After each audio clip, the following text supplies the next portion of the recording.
That is a welcome sight for the people of Nunavut, particularly in Arviat. A charter plane arriving yesterday with doses of the Moderna vaccine for the community.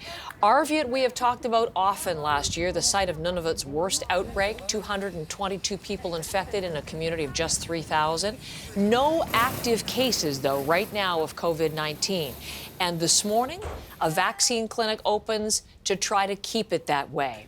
You met him just before Christmas, and he's back to tell us about this day. Joe Savikata Jr. is the mayor of Arviat. Good morning, Mayor Joe. Good morning, Heather. Thank you for having me back on here. Well, we're really looking better terms. Better terms, exactly. The vaccine is there. The clinic opens today. How big a day is it for your community? It's a monumental day. It's a huge day. We've all been waiting for this day, and it has finally arrived when that charter plane landed yesterday afternoon. Be like huge. The cavalry coming to the rescue, I would imagine, to help out. And I understand that already some of the elders in the community have received their shots. This is the Moderna vaccine. How has it gone so far in that very precise group? Everyone is okay. Everyone went home safe, and everyone's doing well. That was a campaign for the rest of the community to show them that it is safe to get it. And we got respected elders along with myself to get the shot and be first in line before the community. Well, you just mentioned that because we have video of you yourself getting the shot last night. So let's bring in some pictures of you rolling up your sleeve. And it just explain, number one, how are you feeling today after getting that?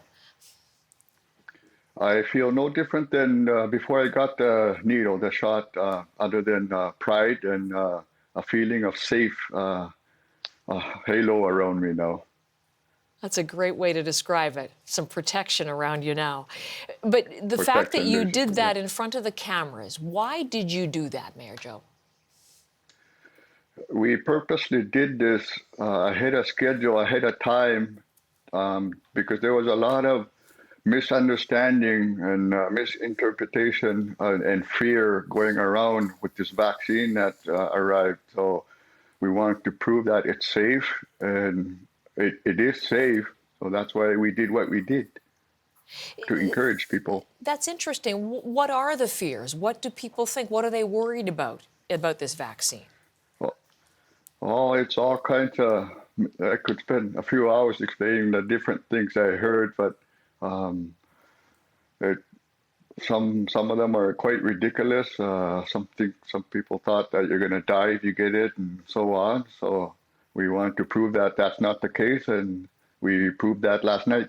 Isn't that interesting? So the misinformation and the disinformation that we're hearing about really everywhere, you're seeing that in your community. Is there anything about trust in the Canadian healthcare system at all that's at play? A lack of trust maybe in the community? No, it's nothing to do with the healthcare system. Okay. Some people had fear of the actual vaccine, not the healthcare people. So you have gone on in front of them, rolled up your sleeve and had the shot to disprove those fears. And you're also doing something, I understand, to encourage them, a little bit of a financial incentive. Tell me about that. Yes, we have a bit of an incentive for the people who are getting their shots in Arviat here, the hardest hit place in Nunavut. We'd like to do it to everyone, but we can only do it to 5 people, and they'll be getting $2,000 each for a draw that they could enter when they get their shot. So you get your vaccine, you get a ballot and go into the ballot box, and that's a good prize. My goodness, I haven't heard of any other community in the country doing that. Yeah, it's quite unique, one of a kind. So that we could achieve herd immunity. 60–70%, that target that we're looking for in the country and around the world, as a matter of fact. So just come back to this point, because when we spoke to you at Christmas time, I mean, there was a big concern about the numbers in Arviat, and the Pfizer-BioNTech vaccine, that was what we were talking about, because it couldn't come up to you. It was too unstable, too difficult. So you couldn't get the very first shots, and you were really waiting for Moderna to arrive, and now it has. Can you sum up for me what the hope is now? Well, the hope is now to get back to normal. And the reason why we didn't get the Pfizer one there, yesterday is a very good example. There's extra healthcare personnel that were supposed to arrive, but due to weather, they couldn't arrive here. So that was a very good move to go and wait for the Moderna, and now it's here.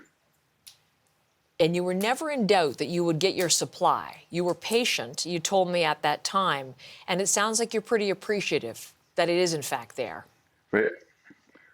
Very, we're very appreciative. Would I be able to quickly say thank you? To whom? I'd like to say thank you to everyone,